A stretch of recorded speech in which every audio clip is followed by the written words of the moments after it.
and hearing that campaign theme song makes me a little wistful. He ran a good race. He's a great man.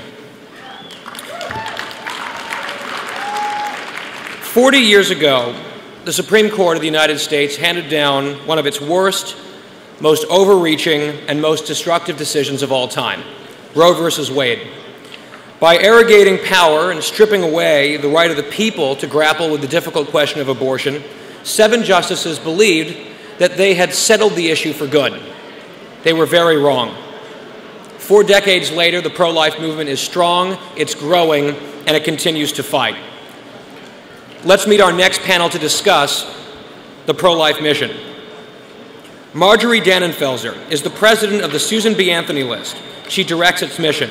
Marjorie serves on the boards of Alliance Defending Freedom, Constituting Culture Foundation, and Chosen Families. She has previously served as staff director to the Congressional Pro-Life Caucus and worked at the Heritage Foundation. The Honorable Randy Forbes represents Virginia's 4th Congressional District. Elected in 2001, Forbes serves on the House Judiciary Committee and House Armed Services Committee. He is chairman of the Sea Power and Projection Forces Subcommittee and is one of our nation's most forceful advocates for a strong national defense. The Honorable Tim Gagline is Vice President for External Relations at Focus on the Family and a Senior Fellow at the Heritage Foundation here in Washington. Gagline is the author of the evocative political memoir, The Man in the Middle, an inside account of faith and politics in the George W. Bush era.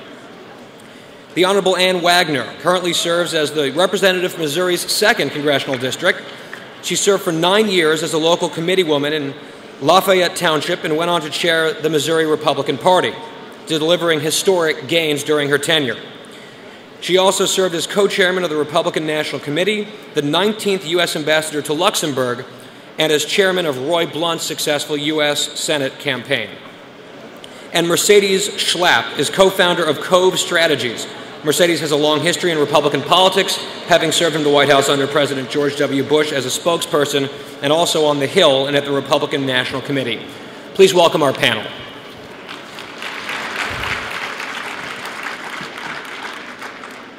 Thank you, Guy.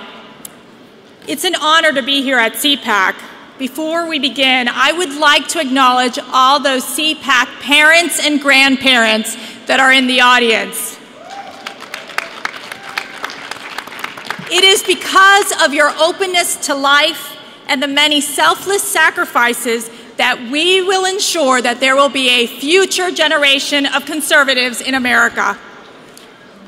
While we are celebrating CPAC's 40th anniversary this year, it coincides with the 40th anniversary of one of the most tragic and poorly constructed Supreme Court decisions in our history, Roe v. Wade. Conservatives and libertarians can agree that 40 years ago, our movement had hit rock bottom as the role of federal government expanded and the nation's highest court invalidated 50 state abortion laws. Roe v. Wade provided a legal framework for abortion up until the day of birth in the final month of pregnancy, all by the sweep of a pen from justices selected by Democrats and Republicans. If nothing else, Roe v. Wade was about raw, out-of-control federal power. But it is also something even more important, the destruction of unborn life. As a mother of 5 beautiful girls, I can describe the sonograms.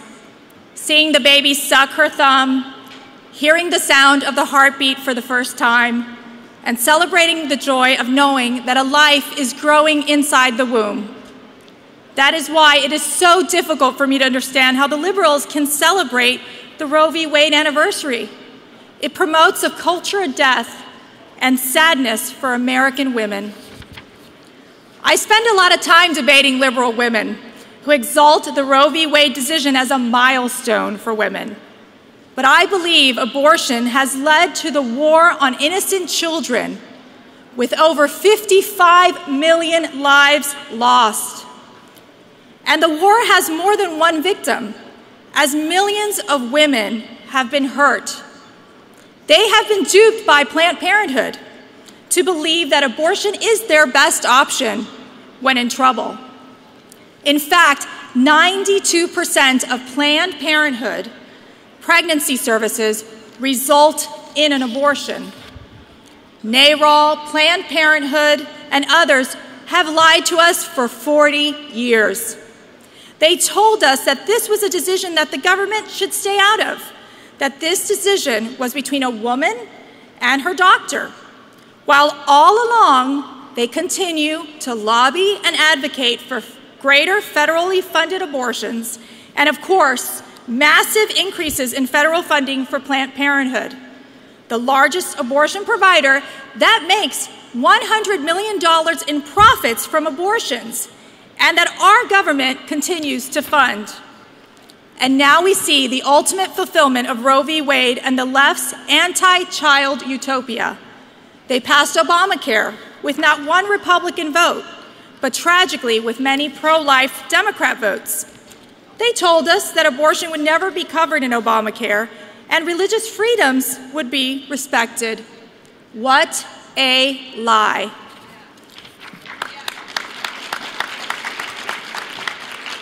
Obamacare is trampling on our religious freedoms with the approval of the HHS mandate on contraception. And as the state exchanges are created, we're also going to see a stronger push to cover abortion as a health care right at the state level. This cozy relationship between NARAL, Planned Parenthood, and the president is beyond disturbing, all supposedly for the sake of women's rights. In President Obama's video message to NARAL, never once does he mention the word baby or child. These groups remain the greatest enemy of the pro-life movement and of the unborn, and they will keep pushing their agenda, spending our money, and hiding behind the slogan of women's rights. They do not represent my rights. That is why we as conservatives will not be silenced, especially you all out there, you pro-life conservative women should not allow these liberal women to claim our voices. Today, we as conservatives should unite in this fight. We have seen how yesterday's tragic loss on the rights of the unborn and the state's rights to regulate abortion has been compounded by the further loss of our economic rights and our First Amendment rights under Obamacare. You see, the abortion lobby was never about private action. It was always about taking more of your money and giving government more power over you and your businesses to pay for a range of things that many of us find morally repugnant. In politics, they always say follow the money, and this abortion lobby money trail destroys the very soul of our families and our most basic constitutional protections. As an aggressive administration works hand in hand with the abortion groups, we need to work together to promote the culture of life and change the hearts and minds of many women and men across the country. We are making progress, but there is much work to be done. We are joined today by an outstanding group of committed leaders who will give us their wisdom and insight into this incredibly important issue. I would like to welcome to the stage the pro-life warrior, inspirational speaker, and mother of 5, President and Chairman of Susan B. Anthony List, Marjorie Dannenfelser.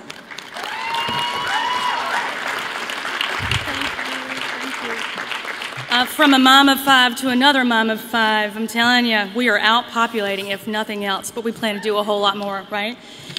You know, Mercy did such a beautiful job of talking about what we're talking about. This is what most of my conversations with my teenage children begins with, well, let's first talk about what we're talking about.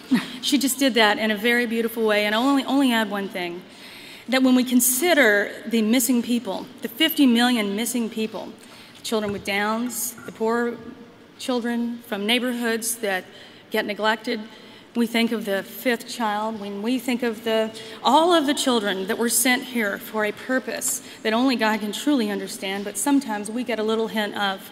We can start to understand how things begin to unravel. They were necessary to our fulfillment and our progress and our success. Not what Margaret Sanger and Planned Parenthood consider human weeds, but necessary for our success. And that is a human tragedy beyond uttering, beyond understanding. I believe we'll understand it in the next life, but one thing we can do in this life is certainly fight it. And that brings me to the central question that I wanted to bring to you today, because this is family, and there's family looking at it as it's being streamed live as well.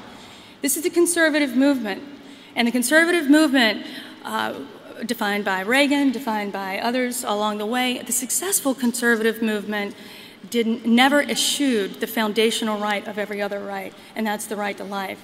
But there's some grumblings within the movement now. There's some grumblings within the halls of power on Capitol Hill and in offices across the country. We're just a little bit worried that this thing is going to drag us down, this thing that has been perhaps foisted upon us and mishandled and mismanaged. I think two quotes from yesterday that I thought illustrated this problem that I see, that I think we all have been talking about, and we need to bring it out in the family in a very healthy way, were outlined by Dick Morris, and then another comment made by Senator Rubio. Dick Morris said, "Single white women run screaming from the Republican Party, largely because of our pro-life position." He said, "Roe v. Wade is a case we're never going to win." And then he said, "You can go ahead and be pro-life in principle, but stop talking about it," basically. No. Senator Rubio, by contrast, echoed, and not just echoed, but certainly expounded and emphasized by other great senators and newly elected heroes, like Ann Wagner, just elected this last Congress, say communicate in a beautiful, winsome, articulate, and attractive way why we are who we are. He said yesterday, "The people who are actually closed-minded in politics are the people who preach about the certainty of science with regards to the climate, but they ignore the fact that science has proven that life begins from conception." And of course, that's just the beginning. Now, I think it's vital in this conservative movement family and in the Republican Party to figure out who we ought to follow. Whose advice should we be following? That of Dick Morris or that of the Rubios and the Ted Cruzes and the Ann Wagners, of the Mary Fallons, the Janet Brewers, the Chris Christies on the life issue? Which way will we go? If we go the way of Dick Morris and many other voices out there communicating this tragic strategy, we will undo the movement in a way that, well, we will certainly fail. We will leave votes on the table, but we'll do much more. We will lose our very soul. What is the point if we cannot defend the children and the vulnerable and their mothers? Well, the good news is we don't have to. We never even have to mention the name Roe versus Wade. It is falling under the weight of its own anti-democratic farce. It's falling under its own weight, and the evidence is everywhere. The youth. I mean, easy to say in those terms, we all have children. We know they've seen their brothers and sisters since birth. They've bonded with them. It's no wonder that they and seniors tie for the most likely group of people to say that all abortion should be outlawed. I don't know what happened to all those in between, but the other thing is, and that is poll after poll after poll, 59% is a modest estimation of what the polls show about the youth right now and what they know about the tragedy of abortion. Pro-life laws have passed in states in record numbers since 2010. No other couple of years have even matched. 135 pro-life laws have passed in states around the country. In Arkansas, what just passed was a 12-week and then a 20-week restriction, and Democrats and women polled supported that measure. Now, you get in the way of a Democrat and a woman on a pro-life bench, well, you better step aside and think again about setting those votes aside. Those votes are there, and those hearts are there, and we need to tend to those. The other good, important, vital thing to talk about, especially on the heels of the really good man who just left this stage, is why do we just lose? Okay? We were, I think, treated to an example of unilateral disarmament before the war ever began when it came on the abortion issue. It allowed the other side to define women's health as abortion without ever mentioning the word abortion even once. In fact, Politico, I thought, put it beautifully. The feminist left had figured out how to win the abortion issue. Don't ever say the word abortion. Talk about everything else but it. Talk about contraception. Talk about everything else. If we had used our advantage, the 60, 70, 80% issues that we have in our hip pocket, we would be looking at a different environment right now. We would have gained the 2% advantage that really matters in state after state in a tight election like that. Don't let anybody tell you that abortion lost this election, because it simply did not. You cannot find data to back that up. Finally, I will just say that in explaining the gender gap, I mean, if it's all about the war on women, again, the data doesn't show that abortion was what hurt. Perhaps contraception did in some ways. But Obama did 2 percentage points less well among women than he did in 2008. So where was that tsunami of women angry about abortion? A lot of this analysis is based on feeling, and feeling isn't good on a lot of topics that are related to the abortion, but it can't drive what we decide to do in our own missions, and certainly within the conservative movement and in the Republican Party, because it's just too important. The last piece of good news is this, and I believe this more than I believe anything else.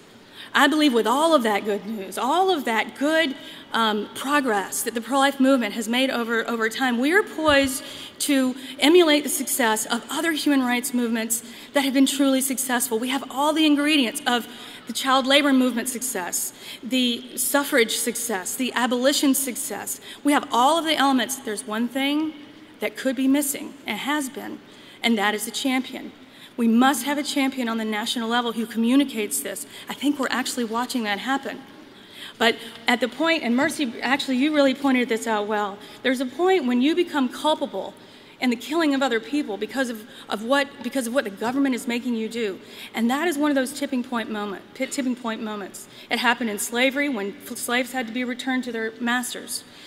When our hands are bloodied by this, it becomes a whole other thing. So I just want to encourage you and to thank you for doing all that you do. And I think that there's no question in who I would prefer to follow. I would prefer to follow all the great communicators and all the great leaders who, once again, help us to understand what a champion truly is. And that's someone who brings us all together and brings us along, and it helps us able to get to the finish line in something so important like life. Thank you for having me.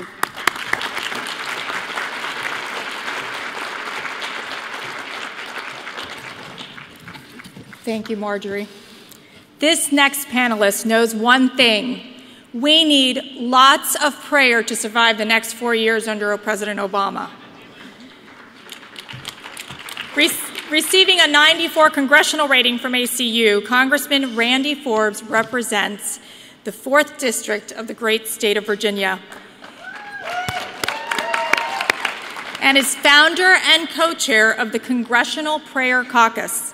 Please join me in welcoming Congressman Forbes to the stage.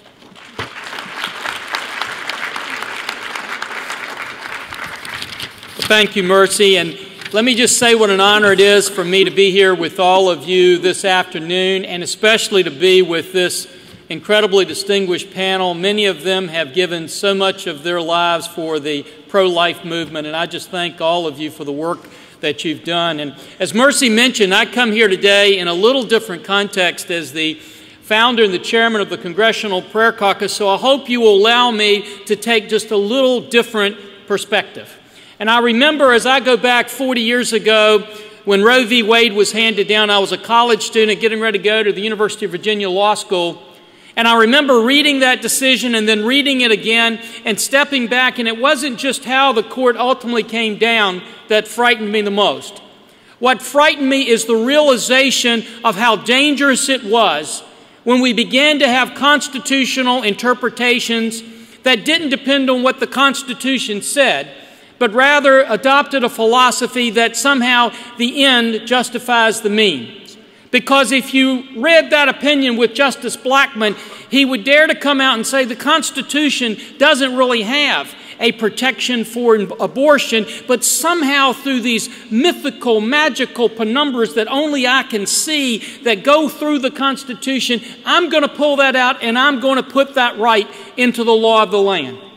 And I felt very similarly just a few months ago when I sat in the Supreme Court of the United States and I listened to Justice Roberts come in and offer his decision regarding the health care bill, when he said, you have all of these rights as Americans and the government can't touch them, but they can tax them away almost on an unfettered basis. And I have sat here and I've listened to many of your speakers as they've come up one after the other to this podium, and they have been some dynamic speakers. And some of them have practiced what they were going to say, and you know they would have those one-liners that would make you want to just jump out of your seats. And some of them had vision, and some of them could tweak another opponent in just the right way as they came up one after the other. But if you looked at the thread, the theme that united all of them, it was very simple. This nation is headed in the wrong direction, and we're going there at breakneck speed. And if you look at that, and I think back not 40 years, but 150 years ago this month, President Lincoln looked out on this town and he looked out on this nation, and he saw a nation that was headed in the wrong direction. He saw a nation that was fighting among itself. And this is what he said. These are the words that he said, and I want to read them to you today. He said, we have been the recipients of the choicest bounties of heaven. We have been preserved these many years in peace and prosperity. We've grown in numbers, wealth, and power as no other nation has ever grown. But we have forgotten God. We have forgotten the gracious hand which preserved us in peace and multiplied and enriched and strengthened us. And we vainly imagined in the deceitfulness of our hearts that all these blessings were produced by some superior wisdom and virtue of our own.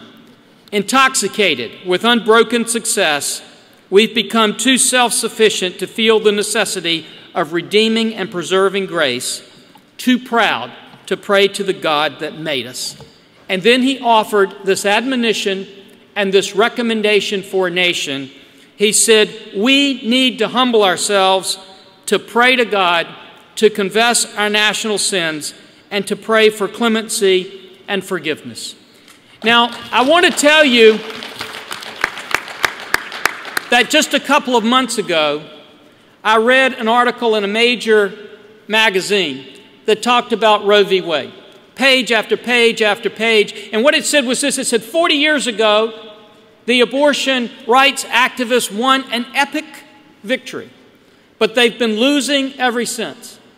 And I thought as I read each page, they just do not understand. This isn't about winning or losing. It's not about where we are on some continuum in this decade or that decade. It is about a decision that resulted in 50 million unborn children never being able to experience the breath of life. And as I look at our nation, what frightens me most today is as a nation, I saw us begin to reject the sanctity of life. I have seen us as a nation begin to reject the rights set forth in our Constitution. But what frightens me most is I think we are dangerously close as a nation to rejecting the God that gave us that life and the God that, according to our Declaration of Independence, gave us those rights. And this afternoon, as I come before you, I don't dare have the arrogance to suggest that I have the wisdom to tell you what we need to do. But I just tell you this. I have the wisdom to know that the words Abraham Lincoln said 150 years ago when he assessed the situation of our nation were true. His admonition to us was true. And if it was true 150 years ago, it is true today. And I believe this. If we will follow that recommendation, then 40 years from today, our children and our grandchildren will gather in a room not dissimilar to this. And they will say that was the moment that they turned the direction of this nation around. That was the moment that they put America back again on a road to rebuilding it. That was the moment they put America back on the road to reach the destiny for which she was birthed. Thank you for being a part of that and for letting us be here with you today.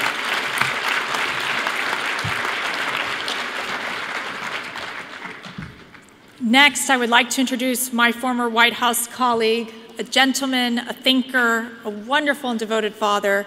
Let's welcome the Vice President of External Relations for Focus on the Family and the Senior Fellow at the Heritage Foundation, the Honorable Tim Gagline.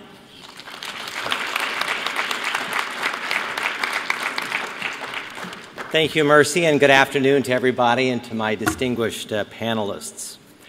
I did something rare in the 21st century this week. I put my phones on forward, and I turned my cell phone off, and I read Roe versus Wade. I read Harry Blackmun's decision. I'm sorry to admit that at the age of 49, and the reason that I came to Washington 26 years ago was because of the pro-life cause, I'm sorry to confess to all of my fellow conservatives that I had never read the majority decision. I'm very sorry to report to you that it is exhaustively incomprehensible. It is illogical. It is impractical. It is anti-scientific. It turns American medicine, even of 1973, on its head. But the thing that kept coming back to me again and again, and then one more time, was that in its kernel, it does in fact posit faith against reason. And as a Christian, I kept trying to come back to this admittedly distant spiritual question. And I found over and over and over again that Harry Blackmun's infamous decision, as infamous in its reasoning, as illogical in its conclusions, is that it is at the end of the day a decision which seeks to place reason over faith, but in the end of the decision, it concludes that really there is a morally relativistic conclusion to the great grace and merciful question of even being alive. It buries faith and it buries reason together. All of us know that in 1857, the Supreme Court infamously determined that black people, our brothers and sisters, created in the Imago Dei just like us, were really not human beings. That our black brothers and sisters, the ones that Dr. King spoke of so eloquently in all of his greatness, were in fact, at the end of the day, 3/5 of a white person. I'm very happy to say that it took only 10 years for the Supreme Court to reverse its infamous decision, and we have all waited at least 41 years. But I remain exceedingly hopeful because in the United States of America, it may take 1 year, and it may take 10 years. God help us all, it may take more than 40 years, but right reason will prevail. It's really important to be on the right side of history in big things. And this is a big thing. And in the United States of America, although we have made mistakes in constricting the circle of who belongs, we will eventually get this right because it is our birthright as Americans. that the concentric circles, which at some times find constricted, will eventually expand. And I feel as confident as the fact that I'm standing here today that eventually Providence will clear his throat, and the young, who the late, great Richard John Newhouse said someday in America will be born and protected in the law, I think we can be hopeful and confident that someday the Supreme Court will in fact find a new precedent.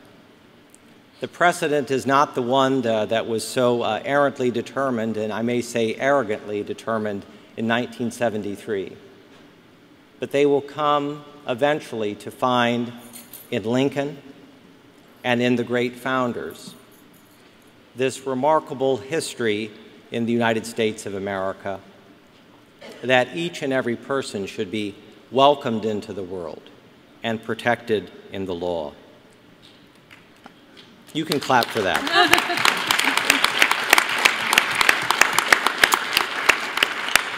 I want to make one last comment, if I may.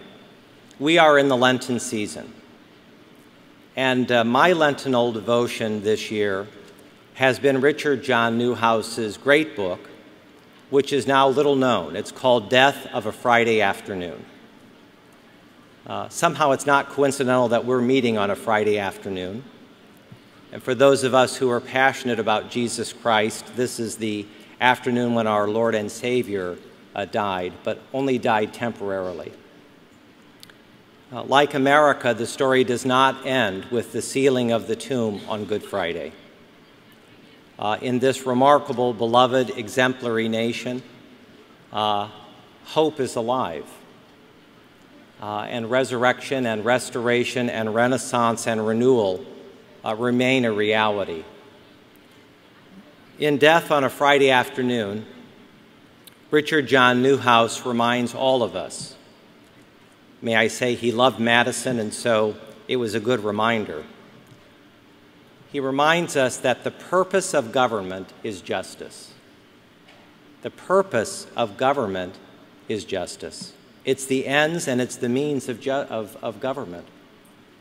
All of us who love walking down First Street and looking up into the Supreme Court pediment, we love to see those words, equal justice under law. But may I encourage all of my fellow conservatives to walk down Second Street, because in the very back of the Supreme Court building, up in the pediment, you'll see another phrase. It's considered around the corner from the building, but it's up in the highest peak of the Supreme Court. It says, "Justice, the guardian of liberty."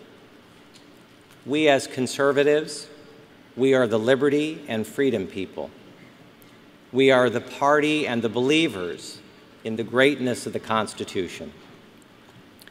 So it is my great hope that hope is just ahead, that the pro-life movement gets younger and it gets larger every year. And I trust and believe that safe, legal, and rare, and all the other euphemisms that the pro-abortion people use will eventually just be placed, as it should be, on the trash heap of history. God bless you all.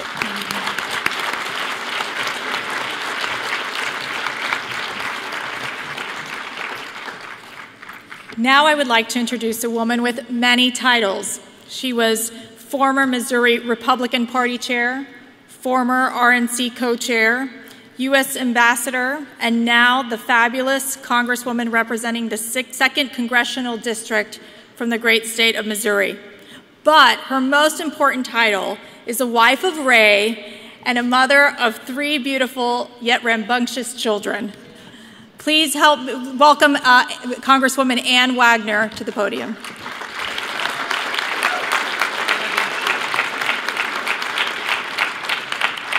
I have to tell you, I feel a little inadequate. 2 mothers of 5 here. I just have 3, but thank you, Mercy, very, very much. It's wonderful to be with this distinguished group of panelists, and thanks to all of you for having me here today to speak about an issue that I am extremely passionate about, the sanctity of life. 40 years ago, the Supreme Court of the United States lit a spark when they announced the decision of Roe v. Wade, and that spark grew into a flame, and the fire spread. That decision outraged and united many of us, and we have fought for 40 years to keep the issue at center stage. And though we still have not seen the Supreme Court overturn the decision of Roe v. Wade, we have made a lot of progress. Subsequent court cases narrowed the scope of permissible abortion-related activities that are related in particular to federal funding. Additionally, Congress has taken and continues to take measures each year to ensure that taxpayer dollars do not go to provide abortions. We are also committed to making sure that taxpayer dollars do not go to organizations that provide abortions. And in 2003, Congress and President George W. Bush put an end to the horrific practice of partial birth abortion in this country. But despite the progress we've made in changing hearts and minds through our continued vigilance, despite the science and technology that have surfaced showing a baby's heartbeat and hiccup in the womb are proving it that, in fact, an unborn child can feel pain, this president remains completely out of touch and defies the majority of the American people. Barack Obama does not even support the ban on partial birth abortion. And since coming to life and to office, this president has waged an all-out war on our pro-life community. This administration has denied grants to pro-life organizations that help trafficking victims for the sole purpose that they will not recommend or counsel a victim to get abortion.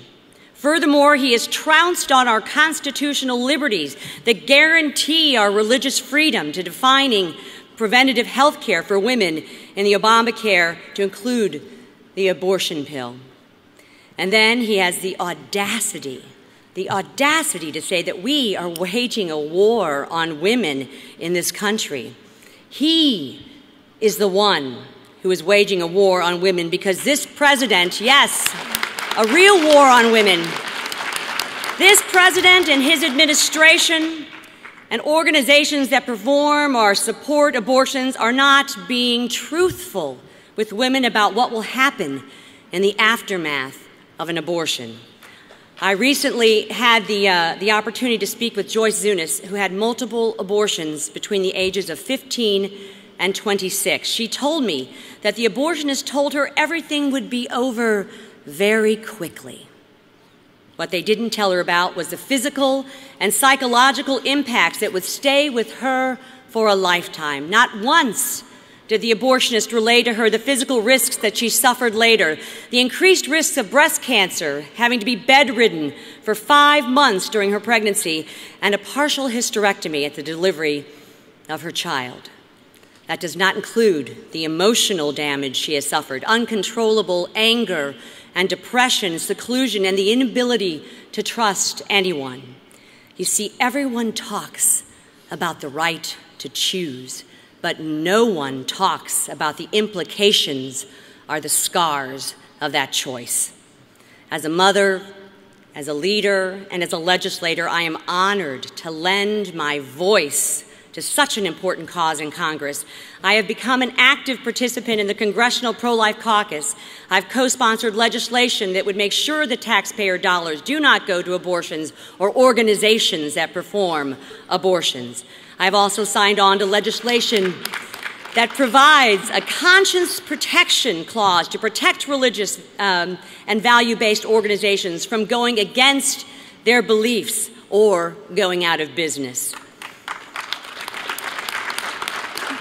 My first floor speech, I will tell you, as a freshman member of Congress, this January was speaking out on behalf of, as we've talked about, those 55 million nameless angels who have fallen victim to the abortion in this country over the past 40 years. And in that speech, I told the story of participating in the annual March for Life 23 years ago. I know that it was 23 years ago because I was 6 weeks pregnant with my second son, Stephen. I loaded a bus at the foot of the St. Louis Gateway Arch, and I embarked on a 16-hour journey to Washington. And I'll tell you what, I wouldn't suggest it to anybody who's 6 weeks pregnant with the morning sickness that ensued. But I have to tell you, it was important to me while carrying my unborn child to be in Washington, D.C. I knew that at that moment it was not enough to simply say that I was pro-life. I literally had to walk the walk. And today, I encourage all of you to stay involved in the pro-life movement and keep this issue at the forefront. It is especially important that the young people in our audience stay involved. Youth gives credence and it gives hope to this movement. And with your help, I will fight for the day when abortion is not only illegal, but abortion is unthinkable. I think.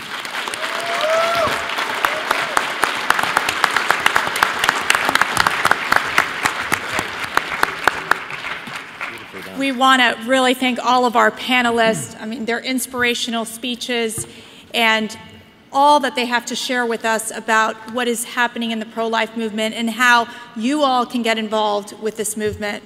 We have a very few minutes to just ask some questions, so I just want to go ahead and ask one question, and we can go around and talk about this. If you could have one extra tool in this struggle, what would it be? So we'll go down the line. Marjorie. Money. No, I'm Did you hear that? Sort of Money? joking, but not really. The comparison between how well funded the pro-life movement is in terms of other movements right now, it does kind of make your head spin, especially when you compare it to Planned Parenthood. So that would actually, in addition to prayer, that would be it. I would take Marjorie's comment is absolutely right in terms of needing money, but I would flip that, and I would say the ability to cut off money on the other side, because if you follow the money, that's what's driving this push. That's right. Yes. Yeah. We at Focus on the Family have something called option ultrasound.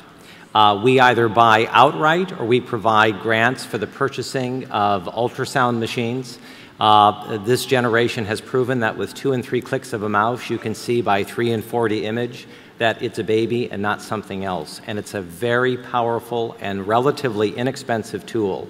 The ultrasound has been one of the great technological advances, and it's incredible that when young mothers and fathers see an image, there's an immediate connection. Y'all should look up the app. There is an app that you can, with a little tool, you can do your own sonogram, you can hear your own baby's heartbeat.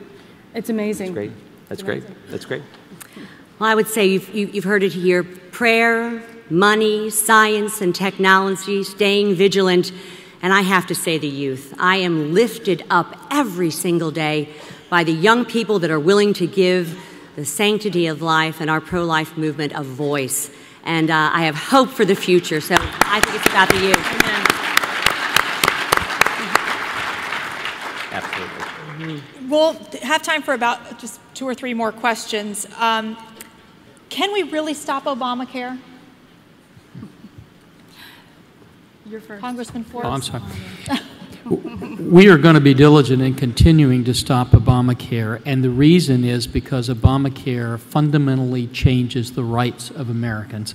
It deals with their religious liberties, religious freedoms. It sets up classes of people. For the first time, it looks at our fundamental rights to religious freedom and faith and says you have got to meet a certain criteria before you get that right. That is absolutely wrong, and we will not give up this fight until we've succeeded. And in the new budget that we'll be voting on next week, we will defund Obamacare until we can repeal it.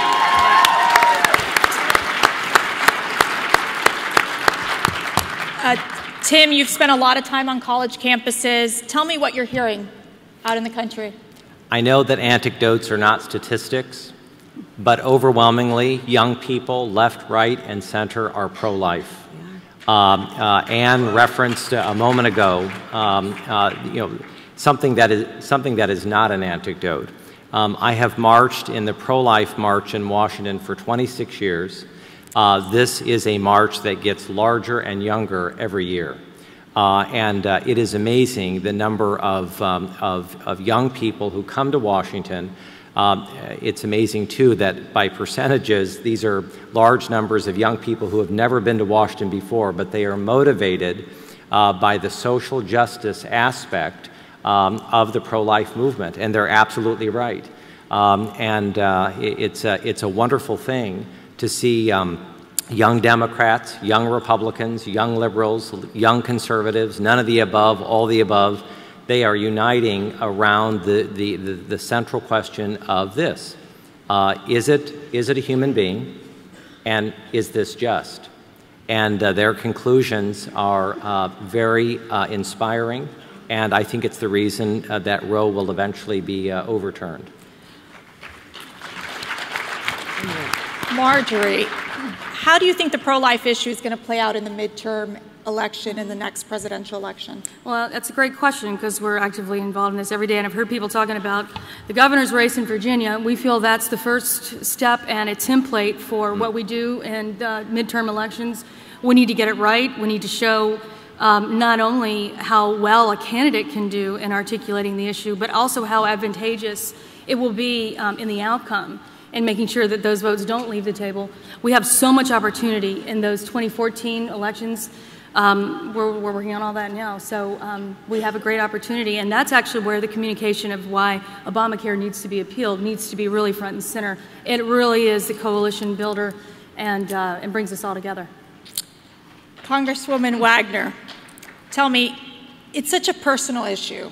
How did you come to your pro-life views? You know, you're just born in this, with your DNA. I'm blessed to be in a family that has always stood up for justice and human rights, and to stand up for those that can't give voice to something on their own. And to me, that is why it's so important that I and that all of you and that all of us continue to give a voice to this issue and keep it front and center. I have, through my entire life, my own parents and upbringing. I have a mother-in-law. I've been married for 26 years, and Loretta Wagner started the pro-life movement in the great state of Missouri. She was the very first one who organized those marches underneath the arch in St. Louis. I had the wonderful opportunity to marry her son and have 3 beautiful children of my own. I believe with science, technology, vigilance, youth, all of these things, we are going to overturn this decision and stand on the side of justice and life. With that, we will conclude this panel. Thank you all so much for joining us. Please keep fighting. Keep fighting for the unborn, for those voices that are not being heard, and be active, because you all are such a big, important part of this movement. Thank you so much. Well done. Great to see you, and vice versa.